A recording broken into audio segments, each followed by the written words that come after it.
ketemu lagi sama aku Vira. Nah, kali ini aku nggak bakal ngebahas tentang tips and trick gimana caranya buat kuliah ke luar negeri, tapi masih ada hubungannya sih, tapi ngebahas tentang cinta. Nah, salah satunya adalah kira-kira kalau buat cewek-cewek nih ya, mendingan nikah dulu atau S2 dulu atau kerja dulu.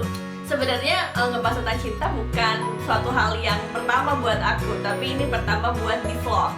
Nah, kalau kalian penasaran tentang tips and trick mengenai cinta, kalian bisa lihat ke vlog aku di bawah ini.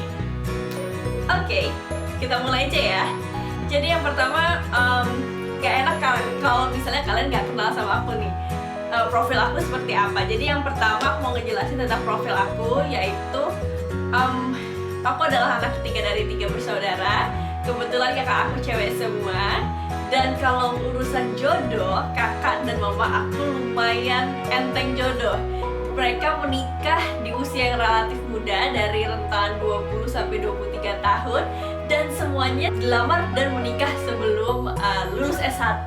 Jadi kebayang dong waktu itu, padahal aku sendiri lulus S1 21 tahun dan punya pacar aja enggak. Jadi itu perbedaannya. Nah, kalau aku pribadi sih dulu nggak pernah nargetin nikah, tapi mungkin dulu aku memproyeksikan bahwa diri aku akan menikah mungkin sekitar umur 26 sampai 27, dimana aku udah lulus S2, udah sempet kerja juga, jadi udah nyicipin semua asam garam kehidupan bekerja.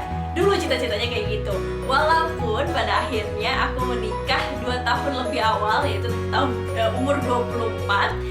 Dan case-nya di aku adalah aku lulus S1 dulu, aku sempat kerja almost 4 tahun, terus akhirnya tunangan, menikah, dan akhirnya S2 ke sini. Nah, banyak teman-teman yang nanya dan galau sebenarnya. Apalagi kalau di usia-usia kayak aku sekarang aku 25 nih, dan pada banyak yang nanya, duh gimana ya Fir, mendingan gue kuliah dulu atau gue nanti takutnya nggak dapet jodoh dan sebagainya. Nah, sebenarnya menurut aku sih ada 3 pilihan, yaitu ada 3 case yang sangat umum terjadi di kehidupan cewek-cewek.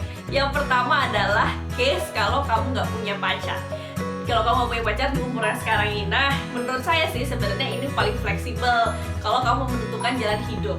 Di satu sisi paling tekanannya datangnya dari orang tua, dimana orang tua takut banget anaknya perawan tua lah, takut di luar negeri jauh dari jodoh, atau takut cowoknya nanti minder kalau lihat cewek yang lulusan S2 terus balik ke Indonesia terus dia masih S1, jadinya jodohnya makin lama makin jauh gitu kan. Nah, rule yang pertama menurut saya adalah jangan mengkompromikan mimpi kamu dengan hal yang belum ada di depan mata. Contohnya adalah jodoh. Kan kamu saat ini masih single nih, jadi go get your dream gitu. Maksudnya here's the true story about me ya. Jadi waktu itu aku masih S1, aku memutuskan untuk exchange ke Belanda. Nah, pas ke Belanda ini aku ketemu sama Rivo dan kenalan in person. Walaupun pada akhirnya kita belum jodoh saat itu, karena Rivo masih punya pacar, aku juga masih single and freedom, dan aku akhirnya pacaran sama orang lain dulu sebelum akhirnya bertemu sama dia dan akhirnya menjalin hubungan percintaan. Nah, jadi menurut saya sih intinya jodoh itu bisa ditemuin di mana aja. Kamu bisa ketemu di jalan, kamu bisa ketemu di sekolah, dan kamu bisa ketemu di mana aja. Dan bayangin deh kalau misalnya aku akhirnya memutuskan untuk stay di Bandung selama 3 tahun untuk menyelesaikan S1. Mungkin aku nggak akan pernah ketemu sama Rivo gitu. Jadi maksudnya semua kemungkinan itu pasti ada. Dan kalau misalnya, oh ya, di sini khususnya di Belanda, ini sebenarnya banyak banget teman-teman aku yang akhirnya cinlok. Jadi ketemu di sini, pacaran di sini, akhirnya menikah, atau ya pokoknya intinya ketemu jodohnya di sini. Banyak banget yang dapat pacarnya di sini gitu. Karena mungkin sama-sama saling merasakan jauh dari keluarga, sama-sama belajar bareng. Jadi akhirnya karena ada kesamaan tersebut, akhirnya nyala jadi cinlok gitu kan. Nah, apalagi kalau misalnya di sini udah pasti terpilih dong, misalnya dapat beasiswa, terus cowok-cowoknya pokoknya masa depannya cerah banget nih. Nah, jadi maksud aku kemungkinan itu pasti ada. Terus kalau misalnya ada cowok yang minder dengan ceweknya yang udah lulusan S2, he's not worth it for you. Maksudnya zaman sekarang nggak ada pasangan yang minder sama prestasinya. Kalau dia minder berarti artinya dia nggak mau maju. Berarti kebayang aja kalau mau jadi pacar aja udah minder, gimana jadi suami gitu. Tapi kita sebagai cewek juga menurut aku sih kita nggak boleh terlalu show off juga kali ya. Tapi maksudnya kita menghargai, kita bangga atas prestasi kita, tapi juga kita bisa menghargai dia yang mungkin prestasinya mungkin ada di bidang lain dan bukan di bidang akademik. Jadi sebenarnya lebih ke komunikasi dan toleransi aja kali ya. Nah, kalau misalnya kita dihadapkan dengan orang tua yang berpikiran bahwa kalau anaknya pergi ke luar negeri akan jauh dari jodoh, mungkin harus memberikan pengertian lebih dalam lagi dan memberikan contoh-contoh sukses. Mungkin contoh suksesnya seperti saya, atau mungkin ada teman-teman kamu juga yang kuliah di luar negeri dan akhirnya dapat jodoh di sana. Jadi itu bukan satu alasan. So rule number 1, ingat lagi bahwa go get your dream. Jangan mengkompromikan mimpi kamu dengan hal-hal yang belum ada di depan mata kamu, yaitu jodoh kamu. Nah, case yang kedua adalah kalau kamu punya pacar dan kamu pengen sebenarnya ngelanjutin buat S2. Menurut aku sih ya, pacar tuh sebenarnya ada dua pilihannya. Either dia support atau either dia nggak support karena dia takut terancam dengan ceweknya yang sekarang kok jangan-jangan melebihi dia nih dalam sisi akademik. Nah, kalau cowok yang terancam, kalau menurut saya sih putusin aja ya, soalnya berarti dia tidak berprospek. Kemudian kalau yang kedua dia support, itu bagus, mungkin bisa kamu pertahankan, apalagi kalau kamu misalnya apply beasiswa bareng, apply kuliah bareng, dan akhirnya kalian bisa mencicipi tinggal di luar negeri bersama. Kenapa enggak gitu. Nah, kalau yang ketiga, in case kalau kamu udah tunangan ini, contohnya sebenarnya case ke saya sih. Saya waktu itu sama Rivo sama-sama waktu kita udah tunangan dan akhirnya tapi saya punya agreement di awal sebenarnya sama dia bahwa apapun yang terjadi, either kita akan menikah atau kita akan masuk pacaran dan sebagainya, saya tetap mau kuliah S2. That's my main goal gitu. Nah, untungnya sih Rivo sangat mendukung ya, karena kebetulan dia memang juga tinggal di Europe. Jadi apapun yang terjadi waktu itu, walaupun saya kuliah di UK atau di Belanda, sama-sama tinggal di Europe gitu, kita tidak akan LDRan lagi karena kebetulan saya dan Rivo itu memulai hubungan pacaran dari awal itu, dari mulai ditembak itu ya udah LDRan gitu, dan kita udah menjalaninya sekitar 2 tahunan sebelum akhirnya kita menikah. Jadi dengan adanya keinginan saya buat lanjut S2, dia sangat mendukung, alhamdulillahnya begitu. Terus kalau misalnya oh ya, menurut saya sih pokoknya walaupun kamu masih udah tunangan nih, jangan mau diajak kompromi kalau belum ijab kabul. Jadi saya banyak dapat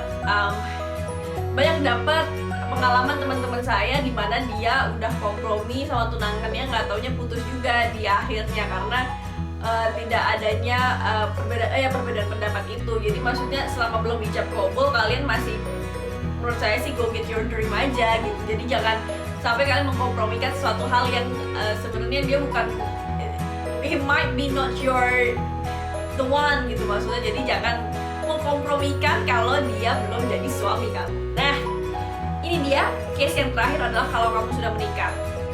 Menurut saya ini yang paling terberat sih, karena yang pertama kalian harus mendapat restu dari orang tua dan dari suami. Terus pastikan juga kamu sudah mengkomunikasikan ini dulu. Apakah nanti misalnya suami kamu ikut sama kamu kuliah di sini, terus atau sambil jaga anak misalnya kalau udah punya anak, terus atau suami kamu nggak bisa cuti kerja jadi tetap harus kerja di Indonesia. Terus gimana nanti kalian ketemu, apakah tiap tahun ketemunya atau tiap semester atau tiap 4 bulan kesini, kalian harus bisa bicarain itu. Terus kemudian biaya-biaya yang mungkin timbul kalau misalnya beasiswa kalian nggak nge-cover untuk biaya keluarga, apakah tabungan dari keluarga kamu cukup, tabungan dari suami kamu cukup, dan sebagainya. Ada banyak pertimbangan yang harus kalian bahas, dan kalau bisa sih mudah-mudahan si suami kamu juga mensupport kamu untuk kuliah S2, karena menurut saya pendidikan itu buat semua orang. Pendidikan itu nggak buat cuma cowok doang, tapi cewek juga bisa dan harus, menurut saya kalau masih bisa sih why not gitu. Maksudnya nggak ada batasan umur, nggak ada batasan pengalaman kerja, nggak ada batasan apapun untuk meraih cita-cita. Terus Oh iya, menurut saya sih sebenarnya yang paling saya paling pelajari dari zaman dulu yaitu kisah-kisah wanita karir yang sukses. Nah, salah satu favorit saya atau role model saya adalah Bu Sri Mulyani, dan dari cerita yang saya baca adalah beliau itu bisa kuliah ke US dari S2 sampai S3 dengan support suami yang stay at home gitu. Jadi suaminya membantu pekerjaan rumah, dan itu nggak apa-apa, maksudnya itu bukan suatu yang tabu sekarang, apalagi dulu aja nggak tabu apalagi sekarang gitu. Maksud saya why not? Jadi buat cowok-cowok, please support pasangan kalian untuk bisa dapetin cita-cita di bidang akademik yang mereka inginkan. Nah, berkaca dari sini, saya juga menerapkan ini ke kehidupan rumah tangga saya. Kebetulan Rivo sangat mensupport sekali dan kita menghargai masing-masing waktu. Jadi kalau saya lagi pengen belajar ya saya belajar, Rivo juga kerja. Terus misalnya kalau kita lagi pengen nonton bareng, having fun, jalan-jalan keluar, kita sama-sama sekali tidak menghiraukan pekerjaan kita yang sebelumnya gitu. Jadi ya gimana kalian pintar-pintar bagi waktu. Nah, kalau kalian pengen tahu tips and triknya atau gimana rasanya kuliah dengan sudah berkeluarga, kalian bisa request di bawah, atau kalian bisa komen di bawah, atau bisa email, terserah bebas. Nah, intinya sih, apapun status kamu, mau kamu udah single, kamu masih single, kamu udah engaged, atau kamu udah married, jangan sampai kamu mengorbankan cita-cita kamu.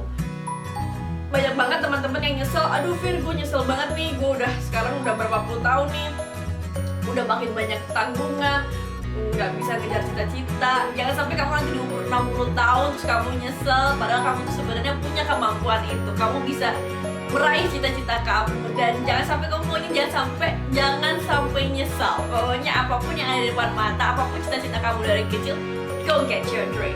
Mudah-mudahan ini menginspirasi. Kalau misalnya kalian ada pertanyaan, kalau kalian ada request, silahkan tulis di bawah. Kalau kalian penasaran dengan apa aja sih aku lakuin di sini, kalian bisa klik video di sini.